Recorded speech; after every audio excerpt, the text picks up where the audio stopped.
Hi friends, good evening. வாங்க, இப்போது நம்ம காணிக்கு போயிட்டுருக்கோம். இப்போ ஃபீல்டு போய் பார்க்க போகிறோம். இப்போ பார்த்தீங்கன்னா இதுவும் நம்ம காணி தான், நம்ம ஃபீல்டு தான். இது குண்டுமணி நெல் நட்டுருக்காங்க. இது வந்து மகேந்திரா நெல். பாருங்கள், தெரியுதுங்களா? பார்த்தா தெரியுதுங்களா? எல்லாம் நம்ம காணி தான். இதெல்லாம் இது நட்டு 3 மாதம் ஆகிடுச்சிங்க. கதிர் வர டைம் கதிர் வந்துட்டுருக்கு. தெரியுதுங்களா? கதிர் வந்துட்டுருக்கு. மகேந்திரா நல்லா நெல்லுங்க. அதாவது வெயில் நாளில் வந்து நடணும். இது வெயில் நாளில் இது நல்லா அந்த பட்டத்துக்கு நல்லா எடுக்குது. இந்த நெல், இந்த மண்ணுக்கு இந்த நெல் இந்த வெயில் நாளுக்கு நல்லா எடுக்குது. குண்டுமணி நெல் அவ்வளோ எடுக்க மாட்டேங்குது.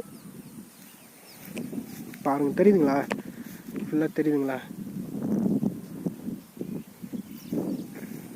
பாருங்க, இப்போ தண்ணி போயிட்டுருக்கு. தண்ணி பாய்ச்சிட்ருக்கேன். இல்லை, இந்த வரப்பெல்லாம் செம்ம எலிங்க.